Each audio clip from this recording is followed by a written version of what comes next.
Bienvenidos a un nuevo tutorial. En esta ocasión vamos a continuar con objetos, por tanto es una continuación del anterior videotutorial, el número 5. Vamos a empezar por resolver una pregunta que me habéis repetido algunos de vosotros y que me gustaría dejar más aclarada. Algunos me habéis preguntado que ¿por qué a veces cuando nosotros nos declaramos, por ejemplo, una variable, como puede ser la que se muestra en pantalla, int x igual a 3, esa variable que es x está inicializada en un principio a 3 y por tanto lo que se está almacenando ahí es el número 3. Sin embargo, hay veces que nos creamos un método, ¿de acuerdo? Y gracias a ese método conseguimos cambiar el valor de la variable. Pero sin embargo, hay algunos de vosotros que no entendéis exactamente por qué motivo la variable sigue manteniendo, digamos, el valor inicial. Es decir, en este caso, aunque nosotros tengamos el método que he denominado método, que lo que hace principalmente es cambiar precisamente el valor de la variable que nosotros queramos ponerle, y en este caso si tenemos una variable como puede ser x, que tiene el valor de 3, al usar el método, automáticamente se cambiará el valor de 3 por el de 10. ¿Qué es lo que sucede y qué es lo que la mayoría de la gente no entiende? ¿Por qué motivo, si yo por ejemplo ejecuto esto y estoy usando el método, de repente me sale el valor inicial? Es decir, 3. Eso es algo que algunos de vosotros no entendéis. Yo os lo explico.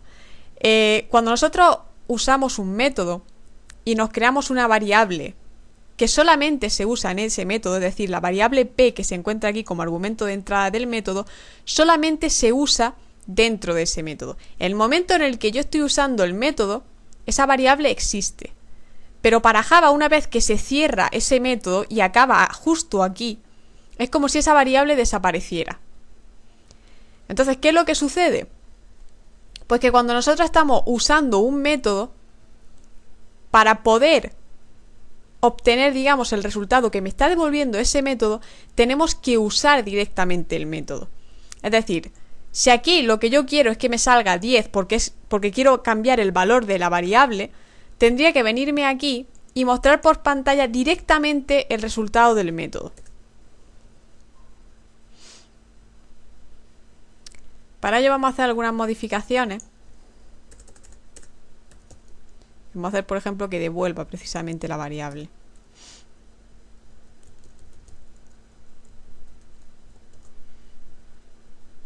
¿Vale? Porque al ser void no está devolviendo nada y por tanto me da error. Así que lo ejecutamos. Y ahora sí me sale 10. Sin embargo, si yo aquí pongo directamente x y vuelvo a colocar o vuelvo a llamar, digamos, al método, me seguirá saliendo 3. Principalmente por eso, porque en el momento en el que dejamos de usar el método, digamos que la información que nosotros hemos cambiado se destruye. Y por tanto el valor que tiene la variable sigue siendo el inicial. Si nosotros queremos que lo que hemos realizado en ese método se cumpla, entonces tenemos que colocarlo directamente en el system.out.println para que se muestre directamente por pantalla lo que devuelve ese método, que en este caso es p, ¿de acuerdo? Espero que así quede también más claro y si seguís teniendo dudas al respecto, de todas formas también lo vamos a ver ahora a continuación con los siguientes ejercicios, pero si tenéis dudas y no os termina de quedar claro, me lo comentáis también en los comentarios.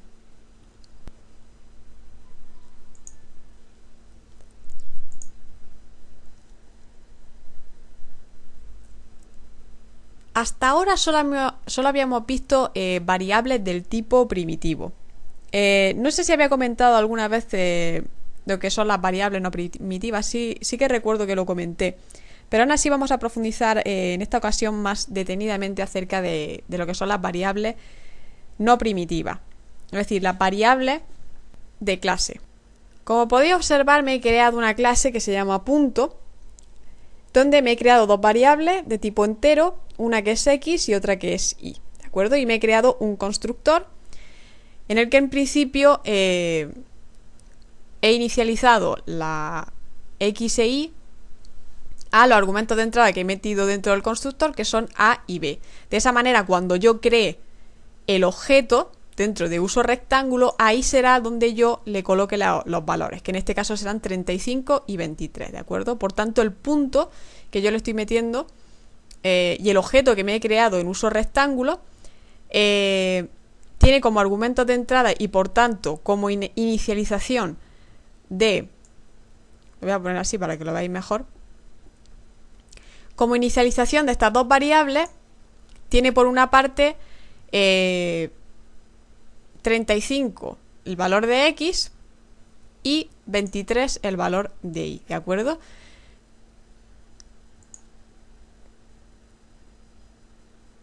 Como ya digo, una vez que se ha creado el objeto al que le he llamado punto origen, ¿de acuerdo? Si tenéis dudas todavía acerca de lo que es un objeto, lo que es una clase, etcétera, etcétera, miraros muy detenidamente el videotutorial anterior porque no voy a volver a repetir lo que ya hemos visto anteriormente, ¿de acuerdo? Bien, pues una vez que tenemos claro lo que hace la clase punto, ¿de acuerdo? Que en principio simplemente es una clase con dos variables y un constructor, no tiene absolutamente nada más. Nos vamos por tanto a la clase rectángulo, ¿de acuerdo? Que es la que realmente tiene lo que quiero mostrar. En esta clase, como podéis observar, me he creado en primer lugar tres variables, una de tipo entero que se llama anchura, otra que es de tipo entero también, al que se llama altura, por tanto representa la altura y la anchura del rectángulo, y luego por otra parte me he creado una variable no primitiva, y esto es lo que quiero explicar. Una variable no primitiva es una variable de clase, ¿de acuerdo? Como podéis observar, a la hora de declarármela, lo que he usado ha sido la clase punto que os acabo de enseñar hace un momento, esta clase, ¿de acuerdo? Entonces, al igual que a la hora de declarar la variable, por ejemplo, de un entero, usamos int y luego ponemos el nombre que queramos ponerle, en el caso de una variable no primitiva simplemente es poner el nombre de la clase sobre la que queremos crear esa variable, en este caso sobre punto, ¿de acuerdo? Que como ya digo es la clase esta que os he mostrado anteriormente. Bien, una vez que está ya declarada la clase, obviamente lo que nos interesa es inicializar las variables, ¿de acuerdo? Entonces, para poder inicializarla me he creado varios constructores.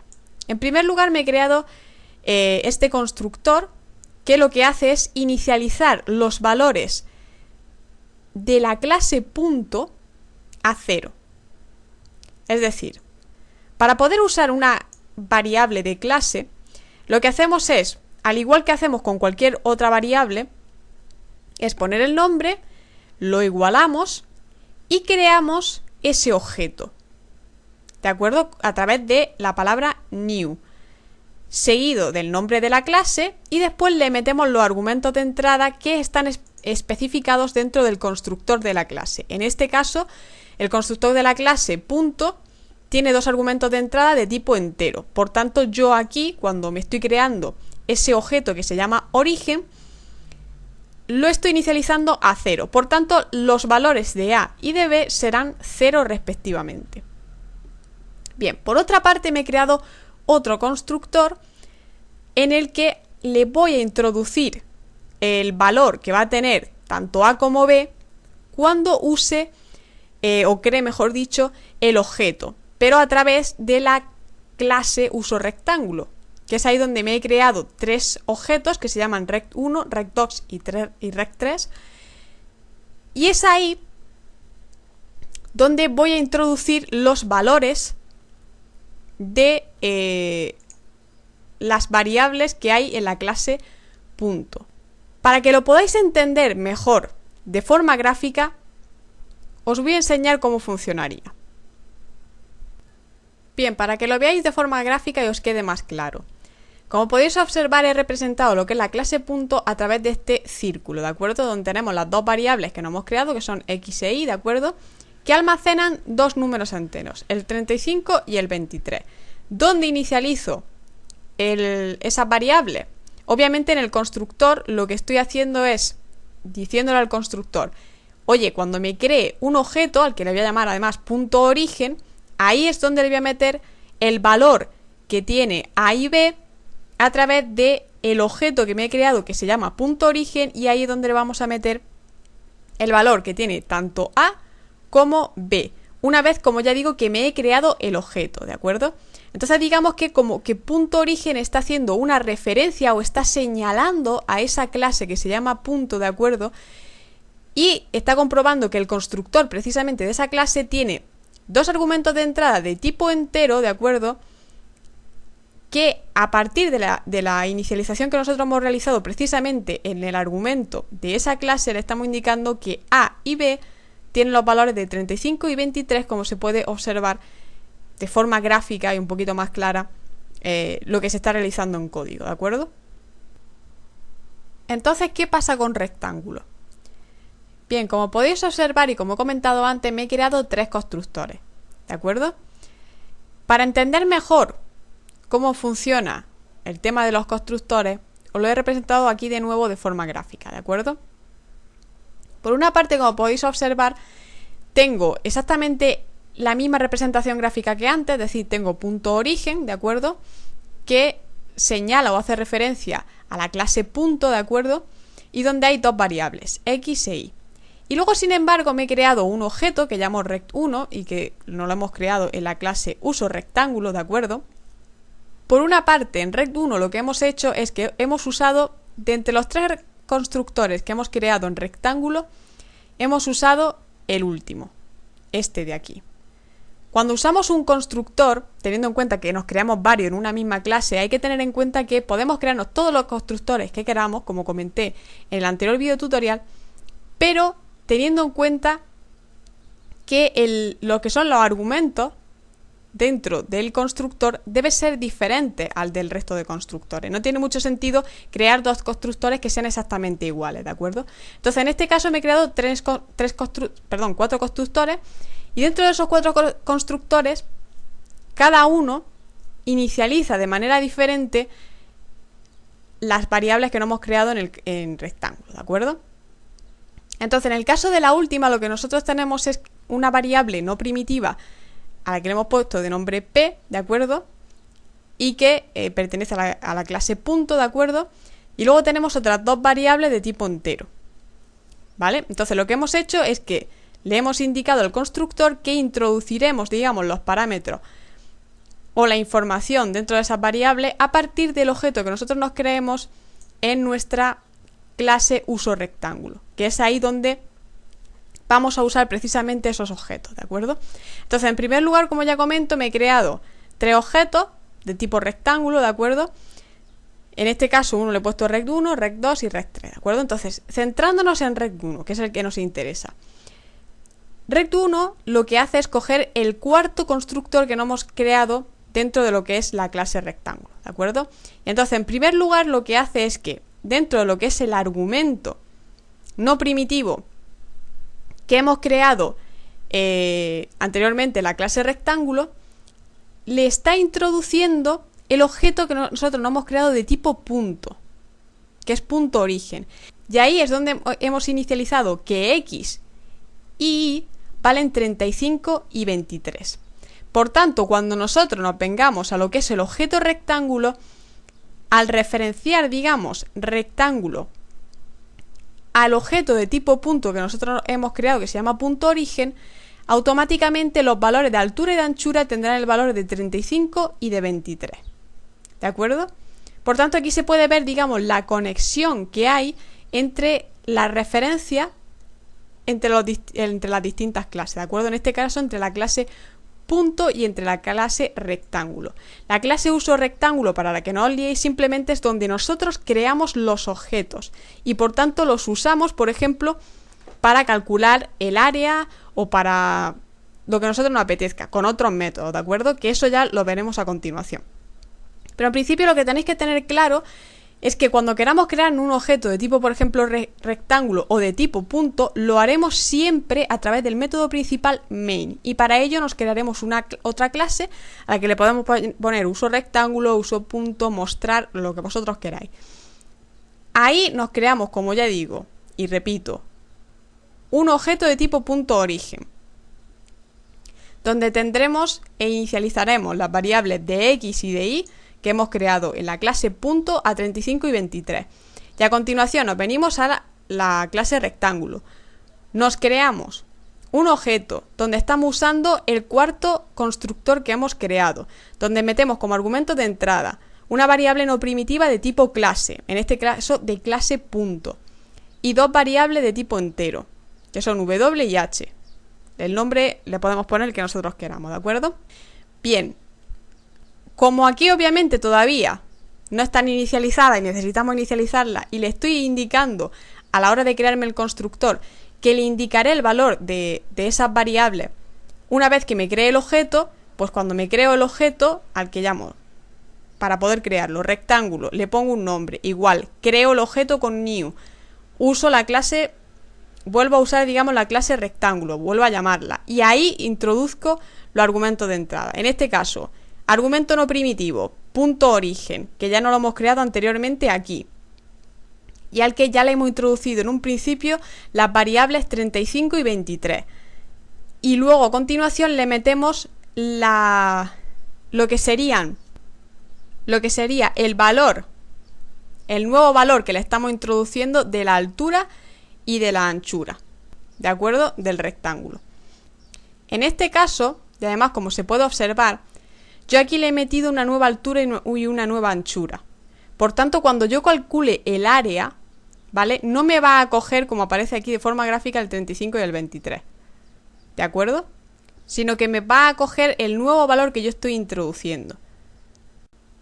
Sé que es bastante complicado y por eso precisamente he querido hacer un pequeño dibujo, digamos, que explicara bastante mejor o que se viera por lo menos de forma gráfica exactamente lo que quiero plantear, porque sé que es complicado entender esto.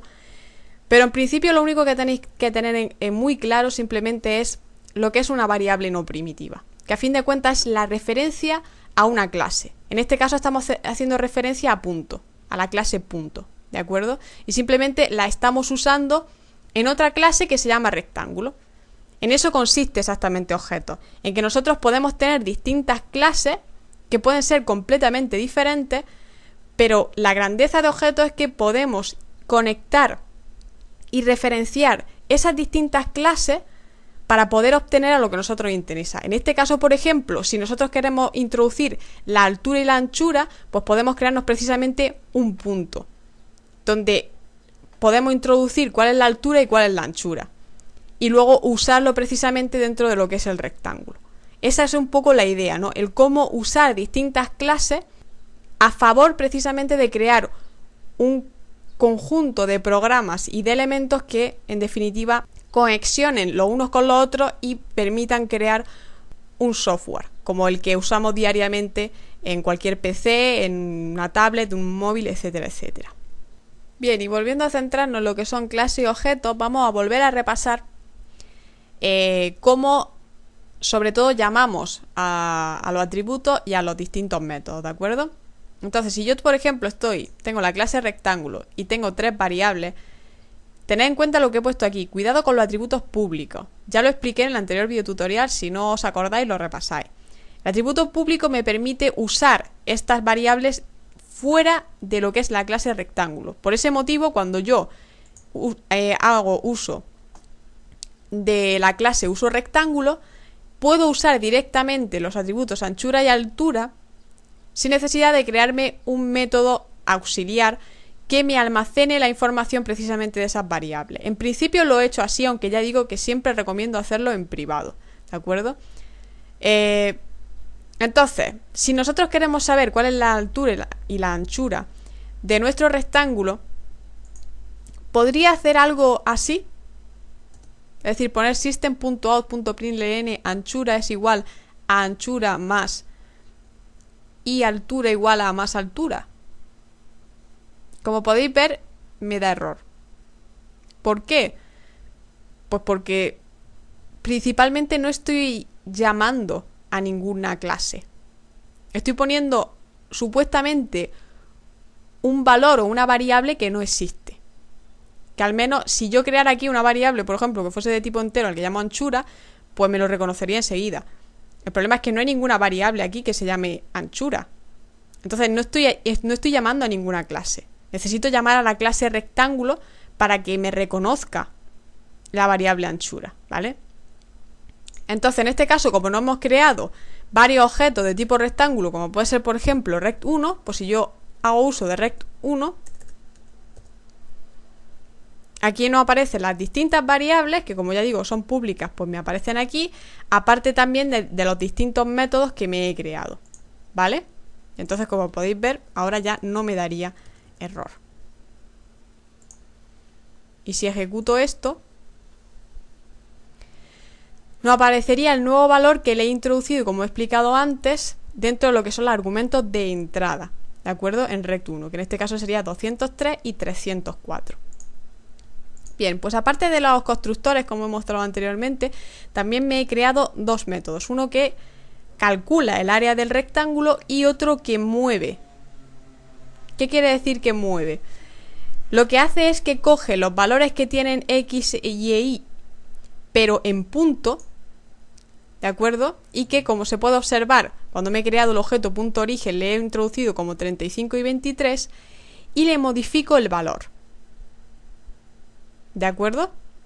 Por tanto, si en un principio lo que yo estoy haciendo es que 35 y 23 son los valores que tienen ahora mismo en punto x e y, cuando yo llame al método mover, automáticamente me modificará los valores de x y de y y cambiará el resultado de ambas variables, ¿de acuerdo? Y por tanto, si quito esto para que no me lo reconozca como comentario y lo ejecuto, pues en primer lugar me calcula el área del rectángulo, que principalmente lo que hace es multiplicar la anchura por la altura, y me sale 61.712 de área. Y por otra parte, cuando llamo de nuevo a x dentro de lo que es punto, si os dais cuenta, no me aparece la variable o el resultado 35, sino que me aparece lo nuevo que le he introducido, que en este caso es, al usar el método mover, 3, y si llamara ahí también, pues me parecería 7.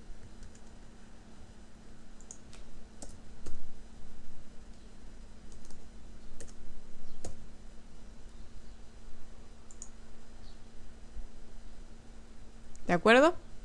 Sin embargo, si hago exactamente lo mismo antes de llamar al método, como he comentado anteriormente,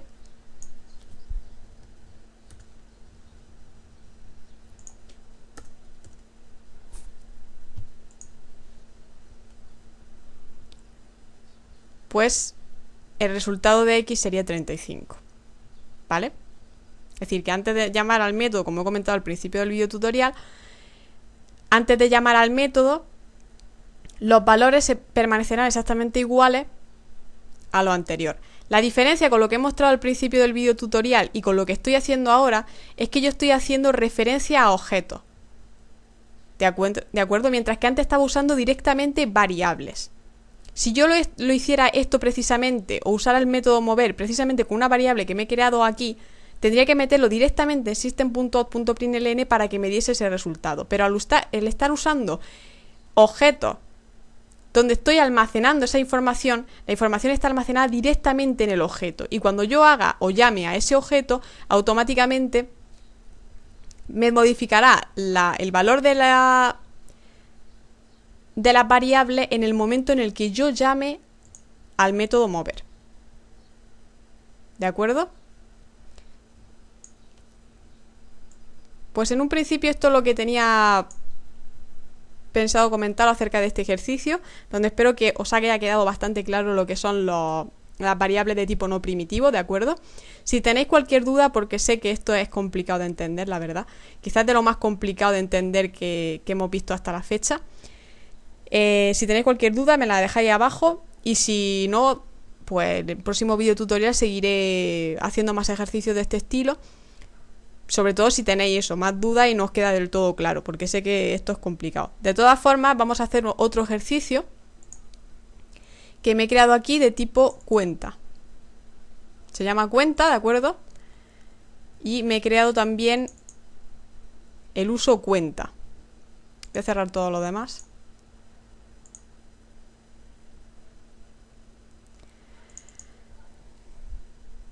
Bien, ¿en qué consiste este ejercicio exactamente? si queréis tener lo que es la descripción del ejercicio para intentar hacerlo antes de que yo empiece a hacerlo, me gustaría que este ejercicio lo hicierais mientras yo lo voy explicando, ¿vale? O antes de que yo lo explique, ¿de acuerdo? Os dejaré el enunciado del ejercicio en descripción, ¿de acuerdo? Junto con todo el código que hayamos hecho durante este video tutorial. Y me gustaría sinceramente que intentarais hacerlo por vuestra cuenta y después veáis el vídeo tutorial desde aquí y veáis cómo lo he hecho, ¿de acuerdo? Pero en principio lo que pide el ejercicio es: diseñe una clase cuenta que represente una cuenta bancaria y permita realizar operaciones como ingresar y retirar una cantidad de dinero, así como realizar una transferencia de una cuenta a otra. Defina las variables de instancia y métodos que crea necesarios. Implemente cada uno de los métodos de la clase teniendo en cuenta que los métodos deben actualizar el estado de las variables de instancia y mostrar un mensaje en el que se indique que la operación se ha realizado con éxito. Diseña e implemente una clase uso cuenta en la que se compruebe el correcto funcionamiento de todos los métodos creando un par de objetos de tipo cuenta y realizando operaciones con ellos. Entonces, en definitiva, lo que nos están pidiendo es que cree algo así como una cuenta bancaria en la que un usuario pueda ingresar dinero, pueda retirarlo o pueda transferir entre distintas cuentas el dinero, ¿vale? Entonces, para poder hacer este ejercicio, ¿qué es lo primero que he hecho? En primer lugar, me he creado dos variables privadas, ¿de acuerdo? Por tanto, solo se pueden usar en esta clase. En primer lugar, una variable de tipo string, por lo tanto, lo que voy a almacenar es una cadena de caracteres, a la que le llamo nombre titular. Ahí lo que voy a almacenar es el nombre del titular de la cuenta, ¿de acuerdo? Y luego otra variable a la que he llamado saldo y que es de tipo entero, donde vamos a almacenar el saldo total de la cuenta. ¿Cuánto dinero hay almacenado en la cuenta bancaria? Entonces me he creado un constructor, ¿vale? Meto como argumentos de entrada las dos variables que me he creado, que en este caso es el nombre del titular y el saldo. Y especificaré el nombre del titular y el saldo que tiene la cuenta a través de la clase usoCuenta. Una vez que me cree los objetos, que me he creado 3 objetos: cuenta Lazarote, caja mar y caja rural, ¿de acuerdo? Y ahí le he metido 3 nombres: uno Jesús Rodríguez, que tiene 6.000 euros, otro que se llama Francisco Martínez, que tiene 2.000 euros, y otro que se llama Antonio Escobar y tiene 10.000 euros en su cuenta, ¿de acuerdo? Bien. Una vez que queda esto claro, vamos a lo que son los métodos de la clase cuenta. En primer lugar, me creo un método que se llama ingresar, y aquí lo que vamos a hacer es ingresar el dinero en una cuenta, ¿vale? Para ello me creo un argumento de entrada dentro de lo que es el método ingresar, al que le llamo cantidad, y por tanto ahí lo que vamos a especificar es la cantidad que queremos ingresar en la cuenta en concreto, ¿de acuerdo? Bien, lo primero que hago es que necesito una variable, que me la voy a crear dentro del método, de tipo booleano para saber si se ha ingresado correctamente el dinero o no se ha ingresado. Es decir, que lo que me va a devolver realmente este método es si se ha ingresado correctamente la cantidad que nosotros vayamos a especificar o si no se ha ingresado. Si se ha ingresado bien, me devolverá true y por tanto me sumará la cantidad al saldo total que tenga la cuenta, y si por el contrario no se ha ingresado correctamente, pues entonces automáticamente me retornará false y obviamente no se sumará nada al saldo total. Para ello, ¿qué es lo que le especifico? Pues bueno, lo que tengo que tener en cuenta es que imaginaos, por ejemplo, que una persona quiera introducir una cantidad que sea menor que 0. Tú no puedes ingresar en una cuenta bancaria una cantidad que sea menos 10 euros. Entonces, lo que le tenemos que especificar es: siempre tienes que ingresar o puedes, digamos, meter esa cantidad siempre y cuando que sea mayor que 0. Porque si es menor que 0, entonces automáticamente me tiene que salir que hay un problema con el ingreso y no se puede ingresar esa cantidad, ¿de acuerdo? Porque entonces lo que estaríamos haciendo es justo lo contrario, estaríamos retirando dinero, ¿vale? Entonces, teniendo en cuenta esa especificación, se lo metemos con un if y le decimos: si la cantidad que yo estoy ingresando es mayor que 0, pues entonces automáticamente le añado al saldo total la cantidad que he especificado como argumento de entrada en el método. Y entonces devuelvo true, porque efectivamente se ha realizado el ingreso de forma correcta.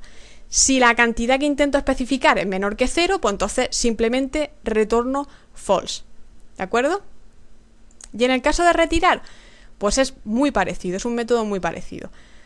Lo único que tenemos que tener en cuenta es lo mismo. Nos creamos un método que además es de tipo booleano, como el anterior, donde metemos la cantidad que queremos retirar de la cuenta bancaria como argumento de entrada. Por otra parte, tenemos un booleano en el que se confirma si se ha retirado de forma satisfactoria o no.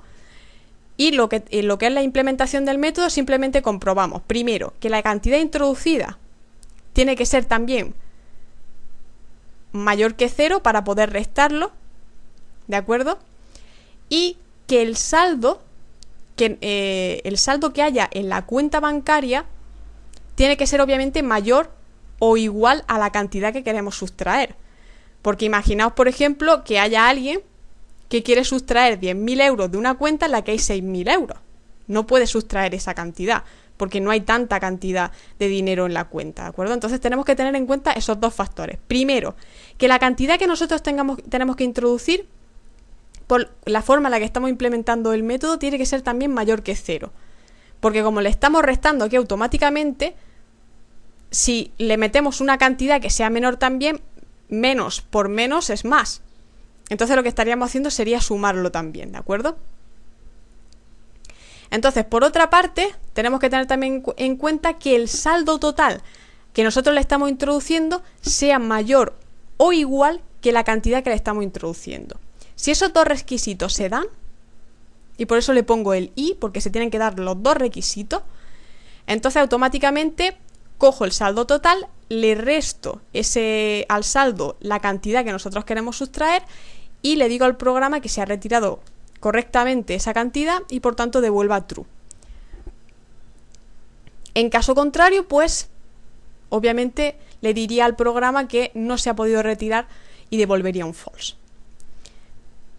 Y para transferir de una cuenta a otra cuenta. Y aquí es el método más interesante dentro de todos los que tenemos que hacer en el ejercicio. ¿Cómo transferimos de una cuenta a otra? Bien, en primer lugar tenemos que meter dos argumentos de entrada. Por una parte, el argumento cantidad y por otra parte una variable de tipo objeto, es decir, no primitiva, de tipo cuenta. ¿De acuerdo? A la que le vamos a poner otra cuenta. Es decir, para poder transferir de una cuenta a otra, necesito obviamente dos objetos. Uno que sea la cuenta Cajamar, por ejemplo, y otro que sea la cuenta Lanzarote, por poner un ejemplo, ¿vale? Entonces voy a transferir desde la cuenta Cajamar a otra cuenta una cantidad de dinero. Por tanto, necesito la cantidad de dinero que quiero transferir y a qué cuenta lo voy a transferir, ¿vale? Entonces hacemos exactamente lo mismo que en los anteriores métodos. Cogemos un método booleano al que le llamamos transferido para comprobar si se ha transferido de forma correcta la cantidad de dinero que nosotros queremos hacer.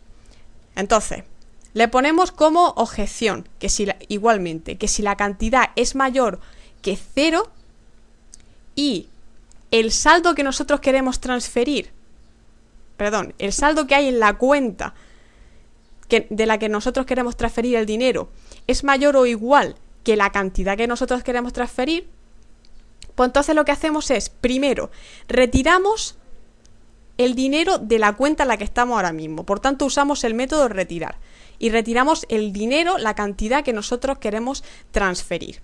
Y después lo que hacemos es transferirlo. ¿Y cómo lo transferimos? Usando el método set. El método set, como ya comenté anteriormente, y si no os recordáis, os vais a anteriores videotutoriales y os lo expliqué, el método set se genera de forma automática y lo que hace es modificar el valor de una variable introduciéndole como argumento de entrada la modificación que nosotros le queremos hacer. Entonces me he creado, como ya digo, se puede generar simplemente, os vais aquí con un botón derecho, le dais a source, generate getters and setters y automáticamente aquí os aparecerá los métodos de acceso que no hayáis creado, ¿vale? Y por ejemplo, si uso el método set nombre titular, podré modificar el nombre del titular de la cuenta. Y para get es simplemente para conseguir cuál es el nombre de la cuenta. Es decir, con lo que estoy haciendo es comprobar cuál es el nombre del titular de la cuenta bancaria y con lo que estoy haciendo es modificar el nombre de la cuenta bancaria, ¿vale? Entonces, en este caso lo que hacemos es usar precisamente el método set de la variable saldo para poder modificar el saldo total que haya en la cuenta. Y entonces lo que hacemos es, cogemos la otra cuenta bancaria que nos hemos creado a través de esta variable no primitiva, a la que le hemos llamado otra, en referencia a otra cuenta bancaria,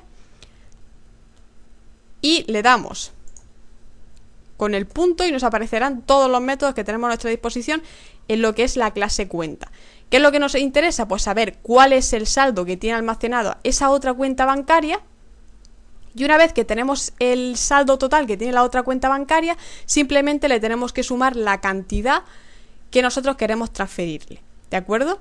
Entonces, por una parte, primero retiramos la cantidad de dinero que quiere transferir la cuenta bancaria en la que estamos ahora mismo a la otra cuenta bancaria, y luego cogemos la otra cuenta bancaria, comprobamos qué saldo tiene esa cuenta bancaria y le sumamos la cantidad al saldo total que tenga la otra cuenta bancaria. Cuando se hayan realizado esas dos operaciones, entonces el programa me retornará que se ha realizado de forma correcta y por tanto lo que devolverá el programa, el método, será true. En caso de que la cantidad que nosotros le estemos introduciendo o queramos transferir sea menor que 0, o en el caso de que la cantidad que nosotros queramos transferir sea mayor o igual que el saldo que tiene la cuenta bancaria de la que queremos hacer la transferencia, pues entonces automáticamente nos saldrá que no se ha podido transferir, ¿vale? Y retornará el método false. Y luego el método toString lo que hace es simplemente devolverme el valor que tienen y mostrarme por pantalla el valor que tienen las variables que nos hayamos creado en la clase. En este caso nos hemos creado dos variables que se llaman nombre titular y saldo, y como las dos son privadas, pues para poder saber exactamente qué valor tienen esas variables almacenadas, pues necesitamos usar o bien directamente el método getSaldo, que lo que hará simplemente será devolverme el saldo sin más, o si queremos mostrar con un mensaje por pantalla el nombre del titular y el saldo que tiene esa cuenta bancaria y ese titular, por supuesto, pues entonces lo hacemos a través de un toString, que lo que devuelve realmente es tanto el valor que tengan las variables almacenadas en la clase como el mensaje que nosotros queramos introducirle a través de una cadena de caracteres, ¿vale? Y esto simplemente, como ya he comentado, son los métodos de acceso, ¿vale? Que simplemente devuelven el saldo total de la cuenta y el nombre del titular. Aparte del método setSaldo, que lo que hace, como ya digo, es modificar el saldo total de la cuenta bancaria. Entonces, cuando aquí simplemente he creado un pequeño programa de uso cuenta para comprobar que todos los métodos que he creado funcionan de forma correcta, esto lo podéis hacer como vosotros queráis. Podéis hacer todas las comprobaciones que queráis, todo lo que queráis, le podéis poner las anotaciones que vosotros queráis, lo podéis hacer como queráis, como os dé la gana. Pero bueno, yo lo he hecho así. Y primero lo que estoy haciendo es comprobar si se ha ingresado de forma satisfactoria un ingreso que estoy haciendo de 200 euros en la cuenta Lanzarote, que la cuenta Lanzarote es la de un tal Jesús Rodríguez, ¿vale? Y por tanto lo que se almacenará aquí será los 6.000 euros que tiene en la cuenta, se almacenarán otros 200 euros. Después lo que se va a comprobar es si se ha retirado de forma satisfactoria de la cuenta Lanzarote, que es exactamente la misma, la de Jesús Rodríguez, 90 euros. Después comprobamos otra retirada de saldo, en este caso de la Caja Rural, que tiene como titular Antonio Escobar, e intentamos sustraerle 20.000 euros. Como podéis observar, tiene 10.000 euros, por tanto aquí lo que me debería devolver el programa sería false. En estos dos casos true y en este false, ¿vale? Vamos a comprobarlo si queréis y luego vamos comprobando también la otra. Efectivamente aquí me sale true, true, y en la tercera opción me sale false. Vamos a seguir para abajo. Nos habíamos quedado aquí. Aquí queríamos hacer una transferencia. Queríamos hacerlo desde la cuenta Cajamar de Francisco Martínez. Va a hacer una transferencia a cuenta Lanzarote, que es la de Jesús Rodríguez. Y por tanto le va a introducir 2.020 euros. Pero como después seguimos haciendo otra transferencia precisamente de la cuenta Lanzarote y lo que le retiramos son 6.000 euros, pues en total nos debería quedar 110 euros en total en la cuenta Lanzarote. Y en Caja Rural, que Caja Rural es la de Antonio Escobar, pues al final queda un total de 2.000 euros. En el caso de Jesús, efectivamente, 110 euros. Y en el caso de Antonio Escobar, le quedarían al final 16.000 euros por la transferencia que hizo anteriormente. Como podéis observar también, en la primera transferencia, se me ha olvidado comentarlo, intentamos transferir de Cajamar precisamente 2.020 euros cuando la cuenta solamente tiene 2.000. Entonces, obviamente nos sale como false y no hace nada, principalmente porque no tiene suficiente saldo la cuenta para realizar la transferencia, ¿de acuerdo? Y en el resto, pues la transferencia que se realiza desde la cuenta Lanzarote, que le pertenece a Jesús Rodríguez, a Caja Rural, de 10.000 euros. 10.000 euros tiene la caja, en total el saldo de la caja, y le queremos añadir 6.000. Por lo tanto, al final lo que le quedaría a Antonio Escobar en su cuenta serían 16.000 euros, como se puede observar aquí, ¿vale? Un ejercicio que en principio es bastante sencillo si tienes bien claro los conocimientos que en principio hemos ido viendo a lo largo de estos, sobre todo 2 últimos videotutoriales. Como ya digo, es bastante complicado entender el tema de la referencia a objetos. Al principio cuesta bastante.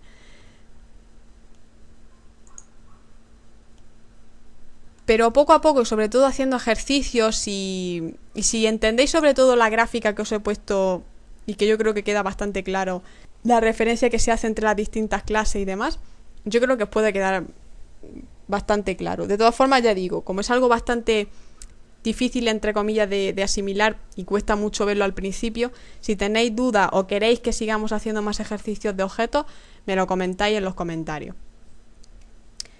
Y de momento nada más. El próximo video tutorial será sobre array o vectores, como lo queráis llamar. Y ya entraríamos probablemente a hablar de estructuras de datos. Entre ellas pilas, colas, array list y en fin, que ya la cosa se va poniendo más interesante. Ya digo, cualquier comentario, sugerencia, duda, lo que queráis, me lo dejáis en los comentarios. Y espero que nos veamos en el próximo video tutorial. Un saludo.